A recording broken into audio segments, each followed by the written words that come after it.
Dear songwriter, so perhaps you've been writing songs for a little bit now, or maybe more than that, and you're now looking to produce some demos for the songs that you've been writing. So you have some sort of digital audio workstation, also known as a DAW, like GarageBand, Logic Pro, Pro Tools, or whatever it might be, and you've started to dabble, or you've started to actually produce some demos. As you start to dive in, you are adding certain sounds, different instruments, whether those are MIDI instruments, whether they're loops, whether they're sample packs, right? Doesn't really matter, but you're starting to add certain sounds, certain voices, certain instruments. But in doing so, maybe you're wondering if what you're adding even makes any sense, right? Or if what you're adding is actually amplifying the song in a good way, enhancing the song in a good way, right? You're wondering these things as you continue to dive deeper. This is definitely how I felt, and these were the insecurities that I started to have. For me, it was specifically feeling like I was just adding sounds and instruments to these sessions, arranging these songs in a way where I wasn't really thinking about it. I was just having fun with the sounds that I was finding, throwing them in there in hopes that maybe they sounded cool, and almost was just approaching it as this fun thing that I was doing.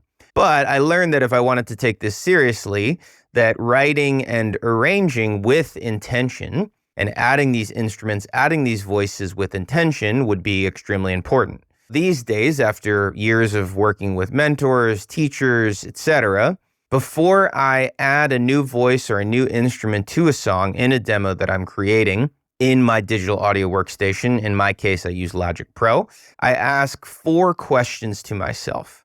Number 1, what is the role of the instrument or voice that I'm adding? Number 2, what is the context for this instrument? AKA, why is it even there?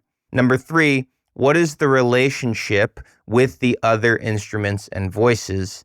And number 4, do I even need this instrument? So in this episode, I'm going to break down these questions in hopes that it will help you write, arrange, and produce with a little bit more intention than perhaps you are writing with currently. My name is Connor Frost. I'm a professional songwriting mentor who's helped hundreds of songwriters now to write their first collection of songs. And this is Dear Songwriter, the podcast to help you confidently write and release your music so that you can live out your most musical and creative life. Let's get into it.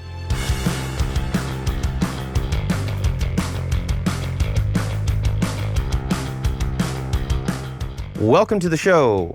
Thanks so much. This is episode 109. This episode was inspired by a couple sessions that I've been having with some of my more advanced songwriting students who are starting to produce their own demos, starting to use digital audio workstations like Logic Pro, Pro Tools, whatever it might be.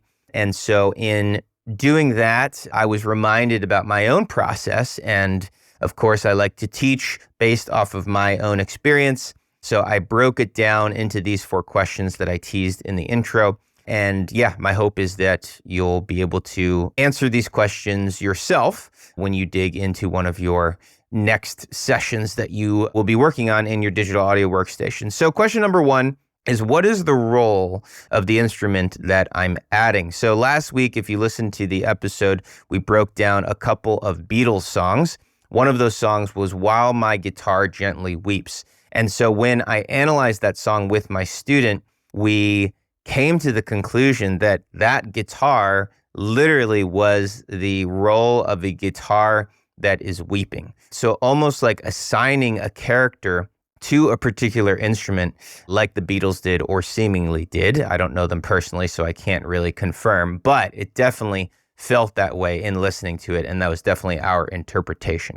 So what is the role? So it can be kind of a literal role like that. It could also be a less literal role and more of a role in the sense of where it falls in a particular part of the song. So to use one of my songs as an example, I have this song that I'll be performing on this tour that I have coming up in May that is a synth sound that I'm specifically only using during certain parts of the song, and specifically at the end of verses.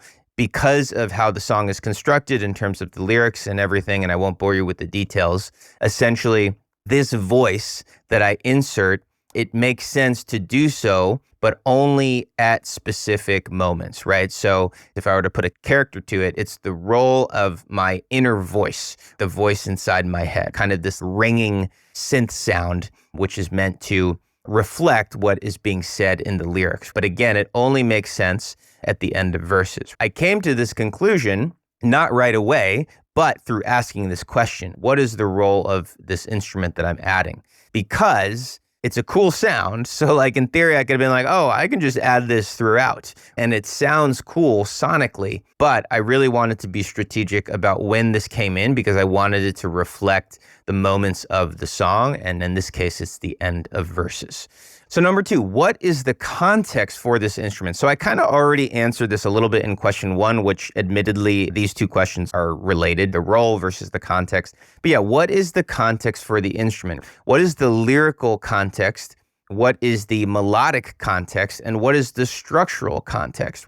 If you are looking to progress your song in terms of it progressing the same way that a story would, maybe you don't want to introduce this voice until, let's say, the first chorus, or maybe you don't want to introduce this instrument until the bridge. Taking a look at your lyrics, taking a look at what I like to call your melodic map, and asking yourself, does introducing this voice, this instrument at this time, does it make sense in terms of the context of where we are in the song? That's question number 2.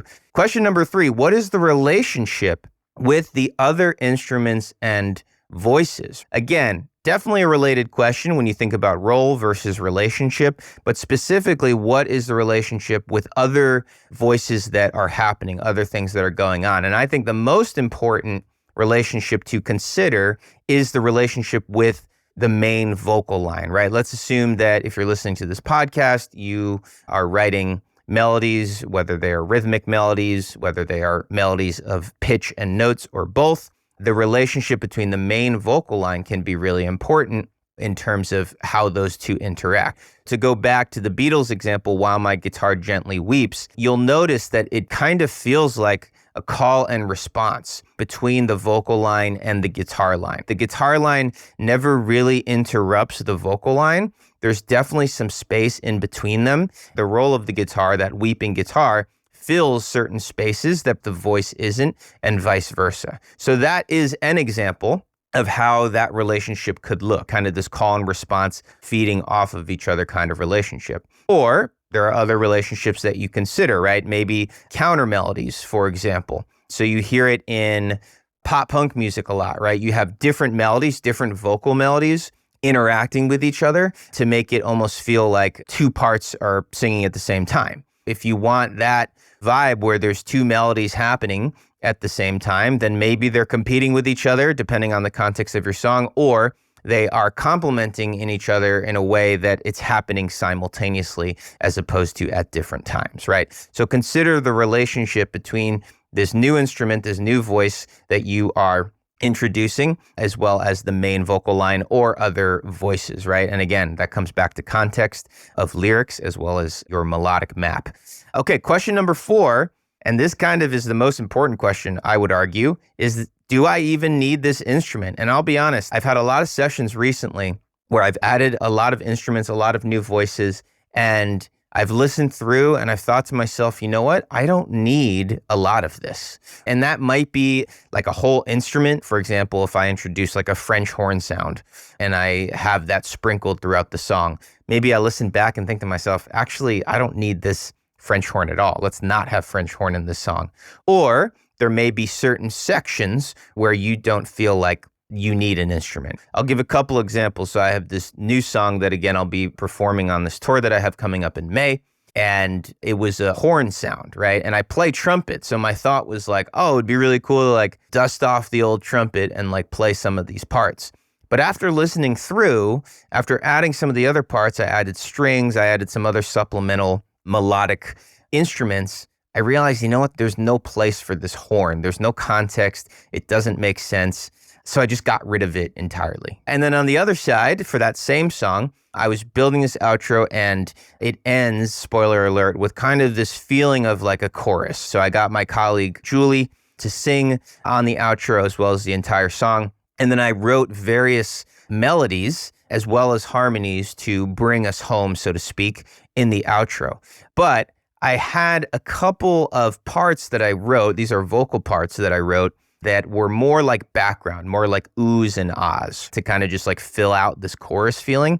And I ultimately realized that like I didn't need that. There was no context for it. We hadn't heard it earlier, and it just muddied up the mix. And I felt like it took away from some of the other really cool melodies and counter melodies that were happening in that outro. So I think a lot of times there's actually more power in taking something away than there is in adding something. When we're building out a demo, we have a tendency to be like, okay, let's add more to make this feel bigger. But I would ask the other question, is there anything that I can take away?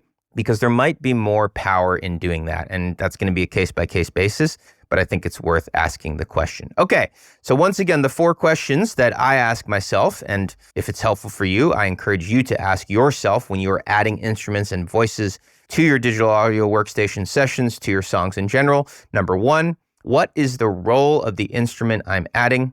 Number 2, what is the context for this instrument? Number 3, what is its relationship with the other instruments and voices? Specifically, the main vocal line is what I would look at first.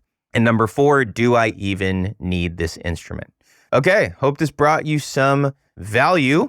If it did, let me know. Shoot me a message on Instagram, say, Connor, I really enjoyed the most recent episode of Dear Songwriter. Let me know. And if you feel so inclined and you've been listening to a few episodes, or even if this is your first time listening, if you go to Apple Podcasts, leave a review, or if you go to Spotify, if you just put like a little 5-star rating, that would be super helpful.